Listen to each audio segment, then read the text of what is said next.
La cabine, c'est un tout nouveau concept qui met en vedette 16 participants. Assis devant la caméra, ils devront répondre à des questions parfois sérieuses, souvent moins. Et pour la première saison, je vous réserve des candidats de rêve. Toutes du bien beau monde avec des personnalités différentes. Par contre, ils ont tous un point en commun. Ils sont les premiers invités d'une belle et longue série de télévision. Bienvenue à la cabine.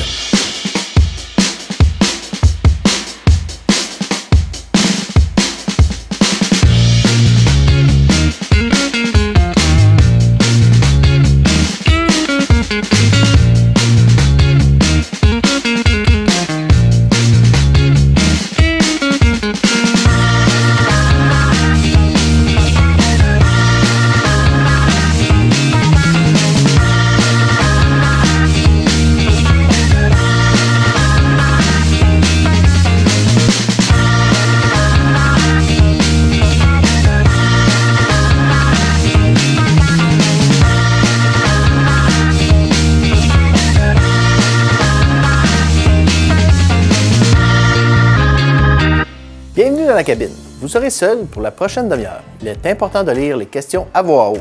Êtes-vous prêt à débuter? Oui!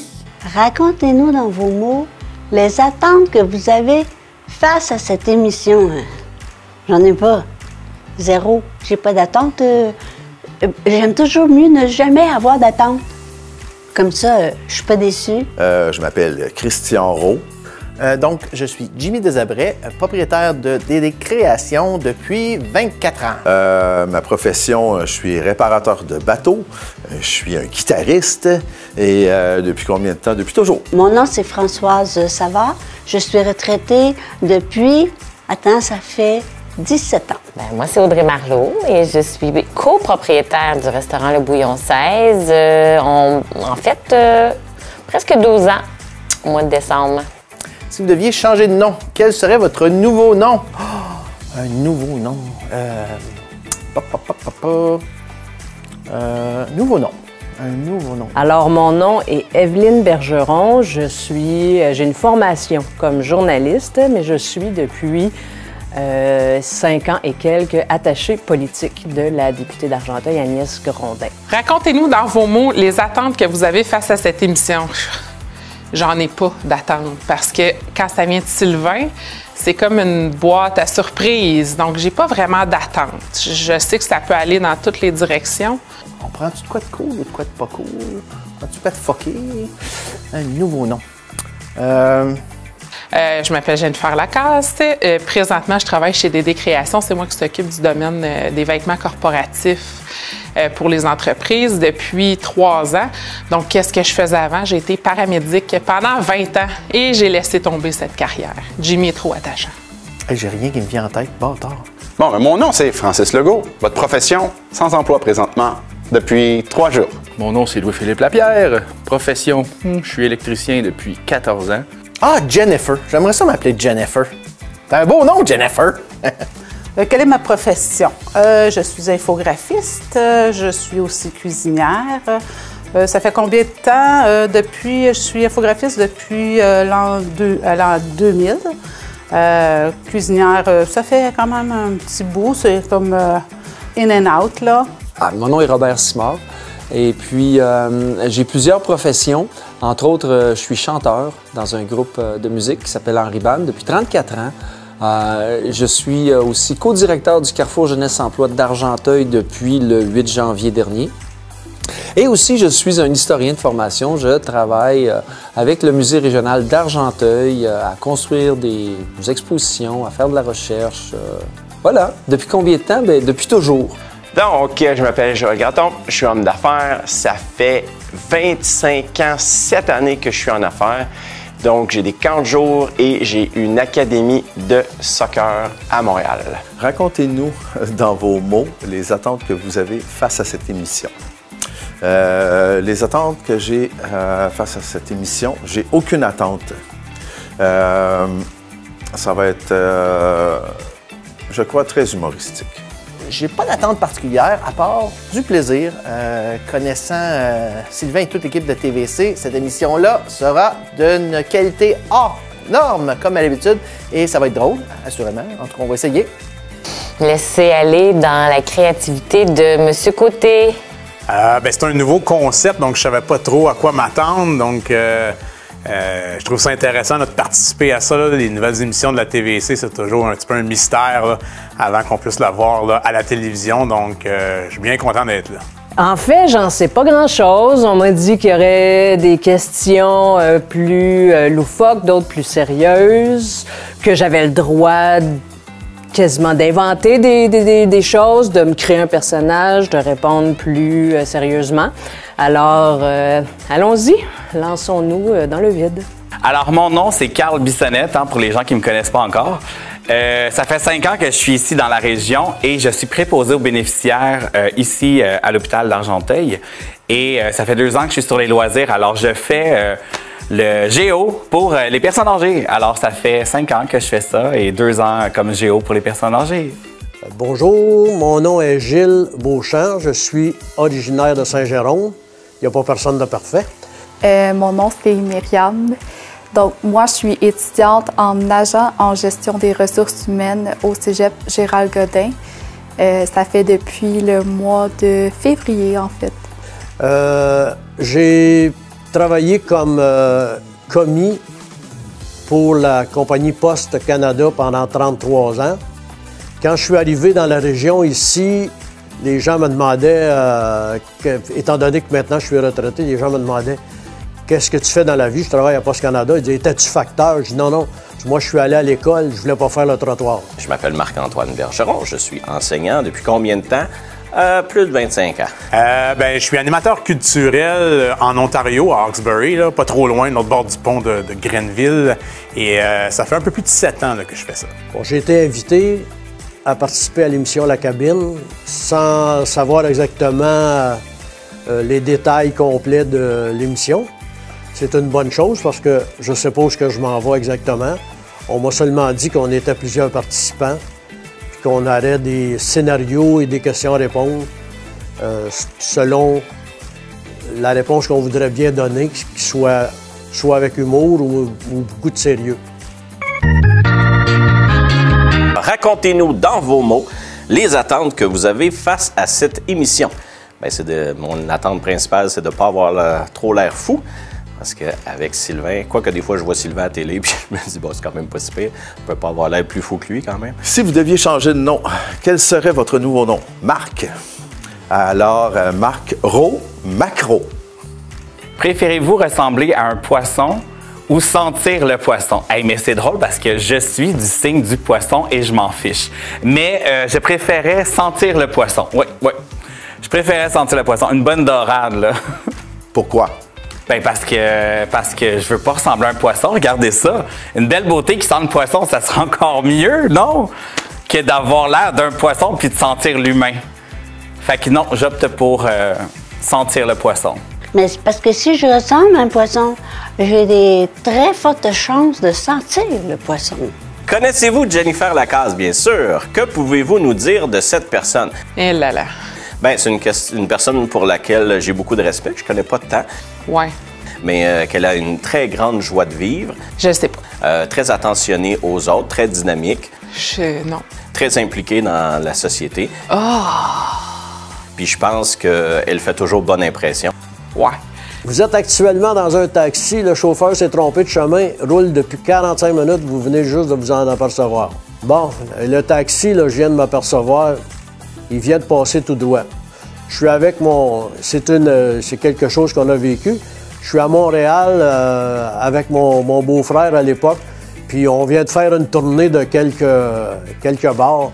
Puis là, on s'en retourne à la maison. Puis là, mon beau-frère, il a pris peut-être un peu plus que moi de l'alcool. Fait que lui, je pense qu'il s'est endormi dans le taxi. Puis moi, je m'aperçois, je dis au chauffeur, t'es sûr? On vient de passer, me semble. Le chauffeur, il dit non. Il dit les numéros, ils descendent. Je dis non, ils montent.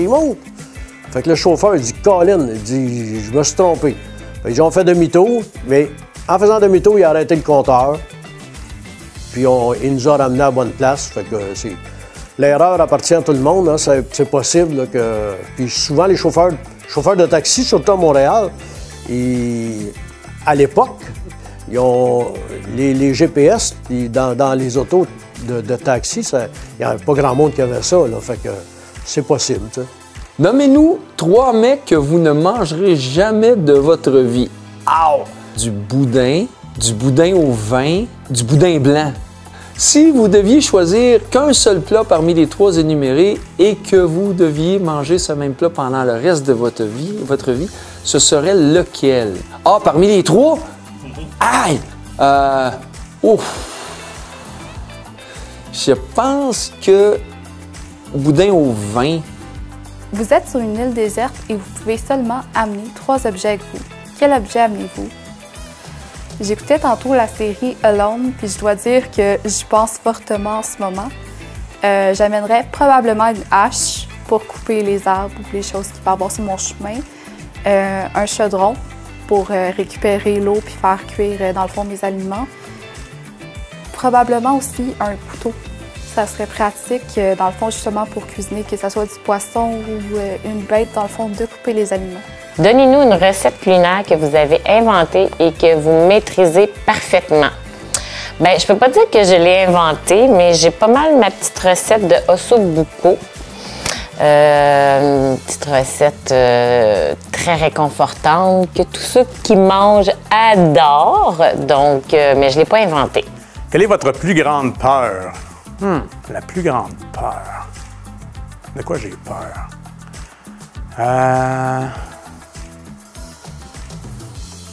Je sais pas.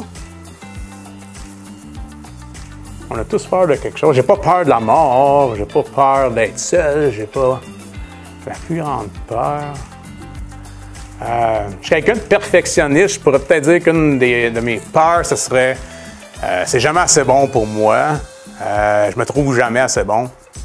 Peut-être la peur de ne pas être assez bon pour faire quelque chose. Quelle est votre odeur préférée? Une bonne vieille odeur de pète. Si vous deviez changer de nom, quel serait votre nouveau nom? Définitivement, je changerais mon nom de famille parce que quand j'étais au primaire, je me faisais appeler Elvis Gratton. Mais je trouvais ça vraiment drôle parce que je pouvais sacrer. Parce que quand Elvis Gratton,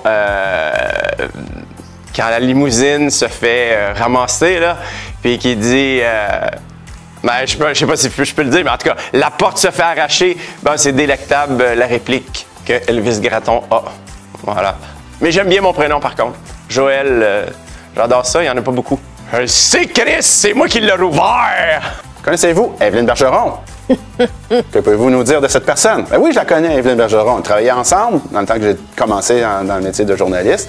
On était ensemble sur les CA de la TVC, entre autres, et on a collaboré aussi parce que j'étais journaliste. Et elle travaillait comme attachée politique de différents députés de la région. Alors, que vous dire de cette personne? Une personne intègre et très impliquée, et les valeurs à la bonne place. Ben là, tu sais...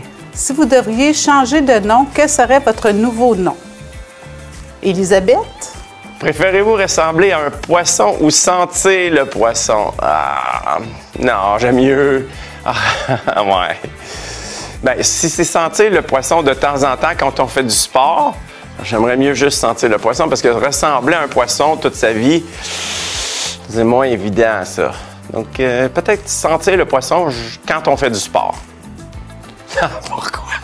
Ben, quand on fait du sport, c'est normal de suer, puis les femmes aiment ça, les hommes virils qui font du sport puis qui suent. Quand on dort, on rêve. Racontez-nous un de vos rêves et que vous vous souvenez parfaitement. J'ai beaucoup de difficultés avec les rêves. Je me souviens que pendant que je rêve, là, il se passe des choses effrayantes, formidables, fantastiques. Mais quand je me réveille, je me souviens juste des petites bribes. Mais il y a un rêve que je me souviens quand j'étais probablement rendu à l'âge de 10 ans, à peu près une dizaine d'années. J'étais couché, puis là, j'étais poursuivi par un ou des monstres. Là, ça fait longtemps, là, quand même. Puis je courais, puis le monstre s'approchait, puis je suis arrivé au bout du terrain, puis là, c'était un précipice. Puis là, c'est soit le monstre, ou bon, c'est le précipice. J'ai tombé dans le précipice. Puis quand je suis arrivé dans le fond du précipice, je me suis réveillé. Je venais de tomber en bas de mon lit. Mais ça, c'est le seul rêve que je me souviens du début jusqu'à la fin. Les autres rêves, j'en perds tout le temps des bouts. Quelles sont vos passions? Mes passions, travailler, Travailler. Vous venez de recevoir une livraison d'un restaurant, un plat que vous n'avez jamais commandé. Vous faites quoi? Je le dis. Je le dis, mais peut-être que si j'ai faim, ça se peut que je le garde si c'est bon. Mais je le paye. Mais ouais, ça se peut que j'ai bien faim, je le garde. Nous avons le restaurateur au téléphone. Expliquez-lui maintenant. Oh, monsieur le restaurateur, écoutez, de toute façon, ça s'est rendu chez nous. C'est probablement une erreur, mais je ne veux pas que vous perdez votre commande. Donc, ça me fera plaisir de le manger. Mais bon, si vous voulez que je le retourne, fine. Mais pouvez-vous me recommander la même chose? Parce que ça a vraiment l'air bon. Donnez-nous une recette culinaire que vous avez inventée ou que vous maîtrisez parfaitement. Ouais. Le sobuco, le risotto aux champignons. C'est toutes des recettes que je maîtrise parfaitement et que j'adore naturellement. Si je les aimais pas, je les ferais pas. Je les maîtriserais pas. Inventer? Non, je n'invente pas de recettes. Vous êtes pris dans l'ascenseur en ce moment. Que faites-vous? Je pèse sur le bouton urgence puis j'attends. Est-ce que vous avez déjà caché quelque chose à vos parents? Si oui, pouvez-vous me donner un exemple? Alors, on va choisir quelque chose que mes parents savent maintenant, parce que je ne veux pas leur faire de révélation aujourd'hui. Qu'est-ce que j'ai déjà caché à mes parents? Ben, c'est un peu classique, hein, mais ben oui, je dois l'avouer, j'ai déjà eu le vice de la cigarette il y a plusieurs années. Et évidemment, j'ai caché ça à mes parents. Et je dois dire que j'ai réussi à leur cacher ça quand même assez longtemps. Moi, je suis pas pire.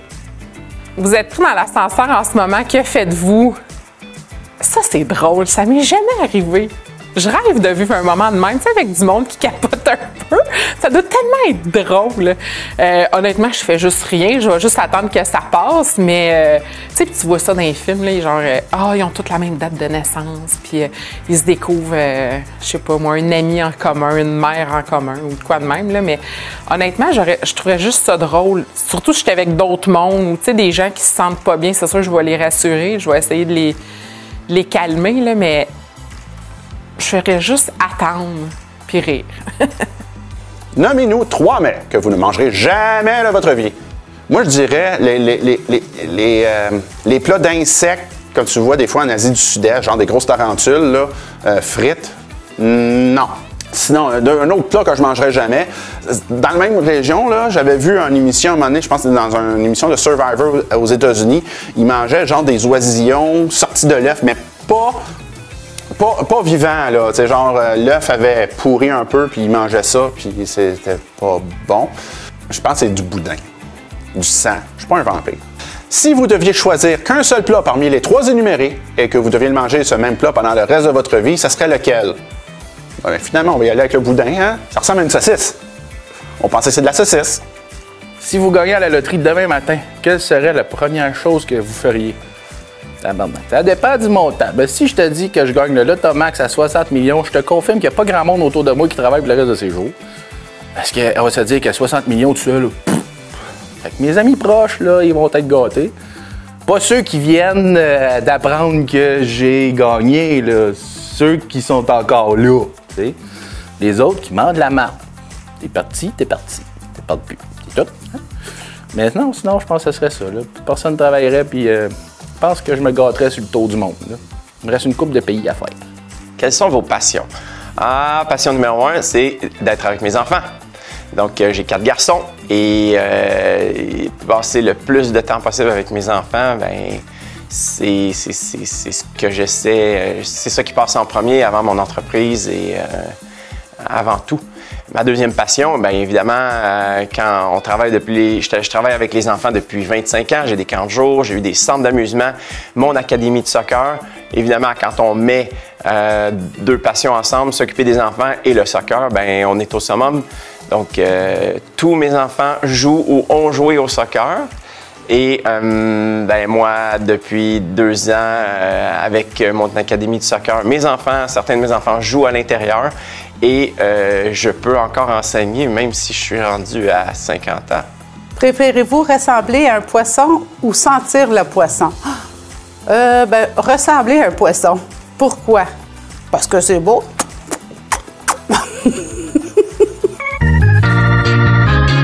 Si vous gagnez à la loterie demain matin, quelle serait la première chose que vous feriez? Je créerais ma vie. Tu me niaises, dans le sens que là, tu vois toutes les possibilités qui peuvent se passer. Oups, j'échappe le petit micro, désolée. Je saute de joie, mais surtout par l'excitation, tu sais, de genre, qu'est-ce qu'on fait, c'est quoi la prochaine étape? Puis là, je commence à m'imaginer comme que je fais le plus gros voyage de ma vie avec ma fille. Quelle est votre plus grande peur? Oh mon Dieu, j'en ai plein. J'en ai plein. Oh, misère. La plus grande peur. Ma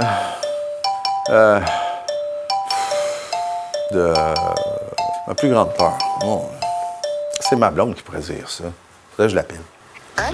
Allô? Puis, t'es-tu rendu famous? Non, mais là, je suis devant la caméra, là. Et on cherche, c'est quoi ma plus grande peur? Des requins? Ah, des requins. Ben oui, c'est ça. C'est vrai, j'ai peur des requins. Ah, j'ai une autre belle histoire comme ça, ben oui. Les requins puis le sang. Parce qu'il peut tomber dans les pommes si j'y raconte des choses trop sanguinaires. Puis si tu sautes à l'eau puis tu penses qu'il y a un requin, ben tu crèves avant. Moi, si mettons, j'ai peur des requins. Si jamais il y a un requin, ben il n'y a pas de requin, mais je peux sauter à l'eau. Si y a un requin, je meurs avant qu'il me bouffe. OK. Bon, ben merci. Je ne savais pas encore répondre à ma plus grande peur. Des fois, je pourrais dire que tu as peur d'avoir peur aussi. Ah, arrête donc. OK, c'est bon. On arrête ça là. OK, bye. Vous venez de recevoir une livraison d'un restaurant, un plat que vous n'avez jamais commandé. Vous faites quoi? Ben j'y goûte, voir si j'aime ça. Après ça, si j'aime pas ça, je leur donne au livreur. Je dis, bon, regarde, c'est pas pour moi, ça. Nous avons le restaurateur au téléphone. Explique-lui maintenant. Ben, il m'est arrivé, il m'a dit, c'est pour vous. J'y ai goûté, j'ai dit, j'ai pas commandé ça, c'est pas ça que j'aime pas ça, moi, je le veux pas. Fait que d'après moi, c'est pas à moi, ça m'appartient pas. Aussi simple que ça. Là, s'il ostine avec moi, ben je peux lui dire, bon, écoutez, je peux toujours passer, là, m'aller payer le repas, ça me dérange pas, là, mais voilà. J'essaie de trouver de la bonne entente. Je suis un gars de bonne entente, moi. Quelle est votre meilleure qualité? Je pense que je pense beaucoup aux autres.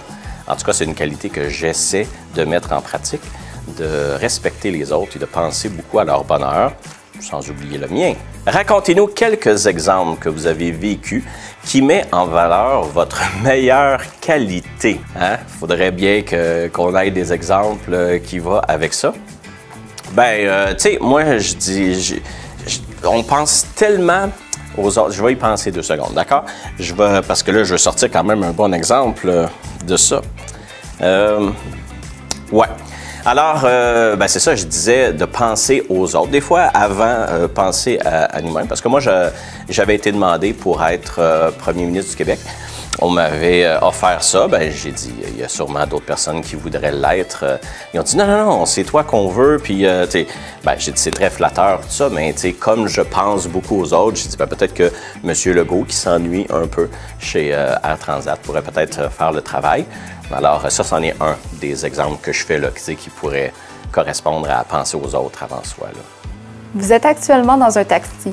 Le chauffeur s'est trompé de chemin et roule depuis 45 minutes. Vous venez juste de vous en apercevoir. Je serais vraiment fâchée. Si j'ai un rendez-vous, là, pour vrai, là, je serais vraiment fâchée. Là. J'espère qu'il ne me chargerait pas l'extra parce que je le payerais pas. Là. Nommez-nous 3 mets que vous ne mangerez jamais de votre vie. Alors, tout ce qui est foie de bœuf, foie de veau, ça, c'est niette, je ne mangerai plus jamais ça de ma vie. Ensuite, qu'est-ce que j'aimerais pas manger, que je voulais pas manger? Je suis quand même pas très difficile, mais tout ce qui est abats, ça, pas la discothèque abats, là, non, les abats, là, les organes, tout ça, là, je ne mangerai pas ça. Et sinon, une autre chose que, j'aime quand même pas mal de choses. Je pourrais dire Ah oui, comme fruit que je déteste, que je mangerai jamais de ma vie, c'est... comment ça s'appelle? On a vu ça à Cuba. Ça sent le vomi, là. Je cherche mes mots. Une papaye. C'est dégueulasse. Mais par contre, une papaye verte en salade, c'est vraiment bon. Mais une papaye, c'est dégueulasse, ça goûte le vomi. Si vous devez choisir qu'une seule parmi les 3 énumérés et que vous deviez manger ce même plat pendant le reste de votre vie, ça serait la papaye, mais verte, comme j'ai dit, parce que la papaye verte, évidemment, c'est beaucoup meilleur en salade qu'une papaye mûre qui a une super belle couleur, mais qui goûte le vomi. Ça sent le vomi, c'est pas bon, c'est Désolé pour les gens qui aiment ça. Quelle est la situation la plus embarrassante qui vous soit arrivée? Comment avez-vous réagi vis-à-vis celle-ci? Il y a peu de choses dans ma vie qui m'ont embarrassé parce que la vie, parce que ce que le monde pense de moi que... On recommence. Il y a peu de choses dans la vie qui m'ont embarrassé parce que ma nature fait que si... L'opinion des personnes qui comptent pas pour moi ne m'importe peu. Fait que puis le monde qui me connaît savent que je suis un peu gaffeur. Fait que j'en fais beaucoup de niaiseries, puis c'est correct. Fait que j'ai pas grand-chose. Mais j'en ai une qui me vient en tête, puis c'est la fois vraiment, je voulais plus sortir de la pièce où j'étais tellement j'étais gêné, je voulais rentrer dans le plancher. J'avais, dans le temps, mon bureau était à la maison. Et j'ai un employé qui me lance un cri du bas de l'escalier. « Jimmy, t'es où? » Et moi de répondre, « Je suis en train de chier! » Et mon employé qui me répond, « Ben, quand tu auras fini, tu viendras en bas. Il y a un client qui veut te voir. » Je voulais mourir. Je voulais plus descendre. Puis là, c'est ça. C'est juste ça. Et je voulais juste mourir. Mais il a fallu que j'affronte le client. Puis j'ai fait comme si de rien n'était. Mais j'ai quand même pas serré la main. Je me suis dit, d'un coup, qu'il pense que je me suis pas lavé les mains. T'sais. Quand même, j'ai resté... j'ai gardé une petite distance avec ça. Mais ça s'est bien passé. Le client n'a rien dit. C'est ce qui m'a étonné parce que je pense qu'à sa place, j'aurais lancé une petite pique. Vous venez de recevoir une livraison d'un restaurant, un plat que vous n'avez jamais commandé. Vous faites quoi? Bien, ça m'est déjà arrivé. J'ai téléphoné tout de suite au restaurant pour les aviser que je n'avais pas la bonne commande. Puis on m'a dit qu'on me rapporterait ma vraie commande, puis d'attendre, puis de ne pas commencer à manger l'autre. Moi qui est gourmand, ça m'a déçu un peu, mais je leur ai redonné toute leur commande. Nous avons le restaurateur au téléphone. Expliquez-lui maintenant. Bonjour, monsieur. Je viens de recevoir ma livraison. J'ai ouvert les boîtes. Puis à l'intérieur, c'est pas ce que j'avais commandé du tout. J'avais commandé du poulet, mais poitrine et cuisses. Mais ce que j'ai reçu, c'est du poulet pané. Fait que c'est pas vraiment ce que j'avais demandé. Fait que pouvez-vous organiser quelque chose? Fait que c'est sûr que là, à présent, et on va vous retourner une boîte de commande, inquiétez-vous pas. Merci beaucoup d'avoir participé à La Cabine et bonne journée à vous. Bonne journée à vous autres aussi. À bientôt.